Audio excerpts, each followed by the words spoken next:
Hoy vamos a adentrarnos en un verdadero enigma. En esta exploración visual nos enfrentamos a la figura de un hombre que, literalmente, desafió todas las etiquetas posibles. O sea, pensadlo por un momento. Hablamos de un tejedor de la India del siglo XV. Alguien completamente analfabeto, que contra todo pronóstico no solo revolucionó la poesía de su época, sino que se convirtió en una figura clave para múltiples fes. ¿Cómo es posible que alguien sin ningún tipo de educación formal, viviendo en una época de una polarización política y religiosa brutal, logre dejar un legado que sigue vivo 500 años después? Bueno, a lo largo de este análisis vamos a intentar desentrañar precisamente eso, separando al hombre histórico del mito que se creó a su alrededor. Para entender un poco cómo funcionaba la mente de Kabir, fijaos en este famoso pareado. A primera vista puede parecer el típico juego de palabras, ¿verdad? Pero en realidad es una ventana directa a su filosofía. Nos está pidiendo que miremos más allá de lo obvio. A ver, cualquiera puede entender el concepto de una pequeña gota perdiéndose en la inmensidad del océano. Pero comprender que esa inmensidad, que lo divino entero, puede caber dentro de una sola persona, eso ya es otro nivel. Y este era exactamente el tono de Kabir, súper directo, muy poético, pero siempre, siempre dándole la vuelta a nuestras percepciones más básicas. Aquí es donde entra la gran paradoja de su identidad. Kabir pertenecía a la clase de los tejedores, los Hulaja, en Benares. Y lo fascinante es que a día de hoy se lo disputan hindúes, musulmanes e incluso los sikhs, que hasta incluyeron sus versos en sus textos sagrados. Pero la ironía de todo esto es que en vida, Kabir fue el mayor crítico de la religión organizada que os podáis imaginar. Rechazaba de plano que lo metieran en una caja.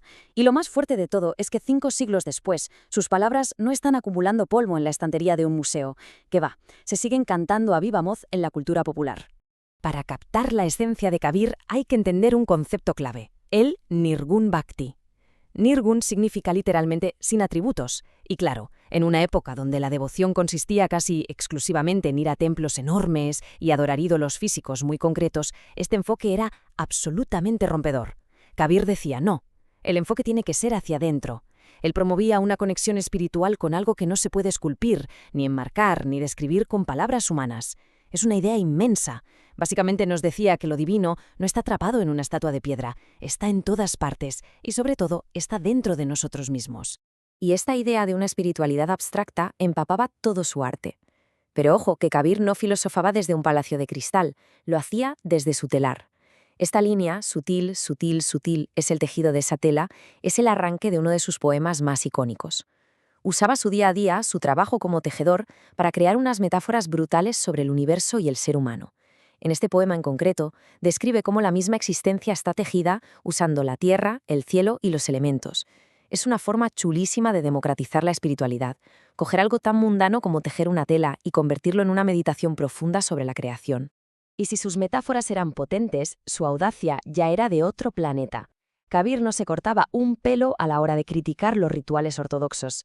Fijaos cómo usa imágenes islámicas súper reconocibles como la Meca o la Kaaba, pero para darles un giro total. Al decir haz de tu mente tu Meca, lo que está diciendo es olvídate de esos peregrinajes larguísimos y carísimos para buscar la salvación. El viaje que de verdad importa es el que haces hacia tu interior. Te está diciendo a la cara que tu propio ser es el maestro supremo. O sea, se estaba cargando de un plumazo la necesidad de tener clérigos o estructuras externas para conectar con lo divino.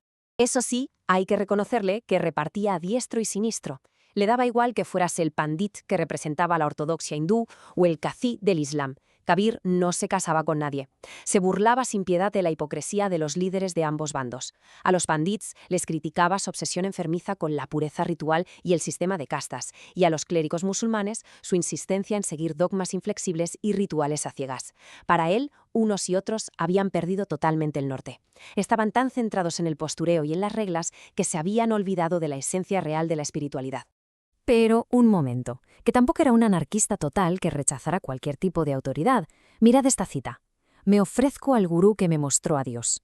En la tradición de la India, la figura del gurú es sagrada y Kabir la respetaba muchísimo. Él no estaba en contra de tener un guía. Al contrario, veía al maestro verdadero como ese puente indispensable para llegar a lo divino. La diferencia es que un maestro de verdad, según él, es el que te ayuda a encender esa chispa interior, y no el clérigo hipócrita que solo quiere venderte los adornos de la religión organizada. Ahora, para entender por qué este mensaje era tan peligroso, tenemos que hacer un poco de contexto. Nos situamos en el siglo XV, en pleno sultanato de Delhi. Y aquello no era precisamente un remanso de paz. Había cambios de poder constantes y unas tensiones sociales enormes entre hindúes y musulmanes. Por si fuera poco, Benarés era el epicentro del conservadurismo brahmánico. Así que salir ahí fuera con un discurso tan crítico y a la vez tan unificador era jugarse el cuello. Curiosamente, también fue la época dorada de los movimientos Bhakti y Sufí, que al igual que él, intentaban acercar la devoción a la gente de a pie. Y claro, llegados a este punto, tenemos que separar al hombre de la leyenda. Por un lado, tenemos al Kabir histórico, ese crítico social valiente que navegaba por un clima político que era un polvorín. Pero por otro lado, tenemos la memoria colectiva, que siempre necesita héroes más grandes que la vida misma. Así nace el Kabir legendario. De repente, surgen historias que dicen que nació de forma milagrosa sobre una flor de loto, o que sobrevivió a ejecuciones ordenadas por el mismísimo sultán. Es fascinante ver cómo el fervor popular coge a un reformador social y lo acaba transformando en una figura prácticamente invencible. Y hablando de invencible, las leyendas de sus ejecuciones son literalmente una película de acción. Cuentan que el sultán Sikandar Lodi estaba tan harto de sus provocaciones que intentó acabar con él repetidas veces. Día 1. Lo encadenan y lo tiran al Ganges, pero el tío flota tan tranquilo. Día 2. Lo intentan quemar vivo, pero las llamas se vuelven frías. Día 3. Le echan encima un elefante salvaje y el animal se niega a pisarlo. Al final, el sultán se rinde y le ofrece un montón de riquezas, que Kabir evidentemente rechaza. Sean ciertas o no, estas historias nos hablan del poder simbólico de su mensaje, que resultaba intocable frente al poder establecido. Aunque, si me preguntáis a mí, la historia más bonita es la de su muerte. Cuentan que ya anciano viajó al pueblo de Magar, y al morir, sus seguidores hindúes y musulmanes casi llegan a las manos discutiendo sobre cómo hacer el funeral, porque claro, ambos bandos decían, es nuestro. Acordaron tapar el cuerpo con unas flores mientras decidían, pero al levantar la manta, el cuerpo había desaparecido. Solo quedaba el lecho de flores. Es una metáfora preciosa, porque dividieron las flores a la mitad y cada grupo hizo sus ritos. Hasta después de muerto, Kabir les soltó la última lección sobre lo absurdo de sus divisiones dogmáticas. Pero claro, si era analfabeto, ¿cómo nos han llegado sus poemas? Pues de milagro, básicamente. Durante más de 100 años, su obra sobrevivió únicamente gracias a la tradición oral, de boca en boca a través de cantantes y comerciantes. Los Sikhs fueron de los primeros en ponerlo por escrito a principios del siglo XVII. Luego está el Vishak, la gran colección compilada por sus devotos. Así que en realidad, el Kabir que leemos hoy es el resultado de una gigantesca autoría colectiva. Un montón de voces a lo largo de los siglos adoptaron su estilo para seguir expandiendo su mensaje. Es como si su identidad se hubiera fundido con su audiencia. ¿Y qué estilo tenía? Hay una técnica suya que me parece espectacular, el Ulat Vamsi, que podríamos traducir como lenguaje al revés. Kabir no estaba ahí para decirte cosas bonitas que te hicieran sentir bien. Usaba imágenes súper extrañas, absurdas y a veces hasta desagradables. Todo con un propósito muy claro. Era una herramienta retórica para dejarte totalmente descolocado. Quería romper tus esquemas mentales, sacarte a la fuerza de tu pensamiento automático para que en medio de ese shock pudieras ver la realidad sin filtros. Era pura terapia de choque poética. Fijaos en esto. La mente, un elefante asesino enloquecido. Leerlo hoy sigue poniendo los pelos de punta. Usaba estas metáforas tan salvajes para describir lo peligrosos que pueden ser nuestros propios deseos cuando la mente pierde el control, comparándolos con bestias devoradoras. Y claro, este lenguaje tan crudo, tan de la calle, resultaba súper polémico, tanto que algunas de sus obras llegaron a ser censuradas en ciertos textos sagrados. Pero es que a Kabir le daba igual la polémica. Para él, el verdadero enemigo era la autocomplacencia. Usaba las palabras como si fueran un bisturí para despertar conciencias. Esto nos lleva a un debate súper interesante que plantea el académico John Stratton Hawley. Él lanza esta pregunta: ¿puede haber un Kabir Vaishnava? A ver, la tradición Vaishnava suele adorar deidades con forma física, pero Kabir se pasaba la vida usando el nombre de Ram en sus versos. Entonces, la duda es, ¿estaba Kabir realmente dentro de esa tradición hindú o simplemente usaba la palabra Ram como un sinónimo de la verdad absoluta, sin atarse a un ídolo en concreto? Es un debate genial porque nos demuestra que 500 años después, este hombre sigue negándose a que lo metan en una sola caja teológica. De hecho, cuando le pidieron a este mismo profesor que comparara a Kabir con alguien de nuestra época, la respuesta fue increíble. Dijo, Bob Dylan. Y si lo piensas, tiene todo el sentido del mundo. Hay una conexión enorme entre este místico del siglo XV y el ícono de la contracultura. Igual que Dylan le dio la vuelta a lo que se consideraba música, soltando verdades incómodas a todo volumen, Kabir hizo exactamente lo mismo con la poesía y la religión. Los dos crearon voces tan magnéticas, tan profundamente inconformistas que la sociedad simplemente no pudo ignorarlas. Se convirtieron en fuerzas de la naturaleza.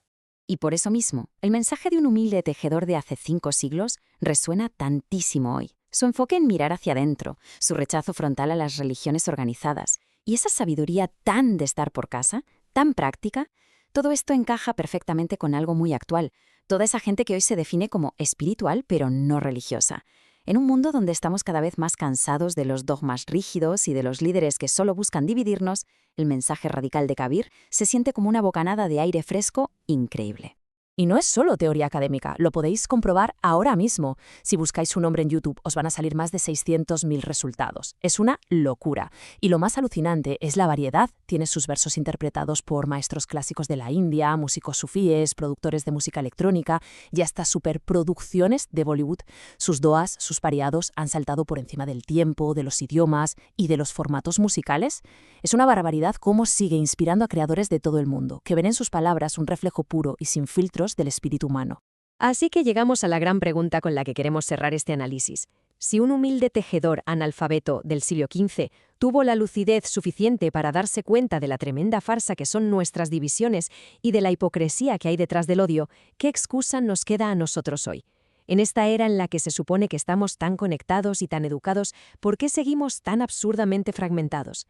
El legado de Kabir no es solo un montón de poemas antiguos, es un espejo gigante puesto frente a nosotros, retándonos a ignorar el ruido y buscar esa verdad que nos une a todos. Muchas gracias por acompañarnos en esta exploración. Ya sabéis, seguid cuestionándolo todo y de vez en cuando mirad un poco más hacia adentro. Hasta la próxima.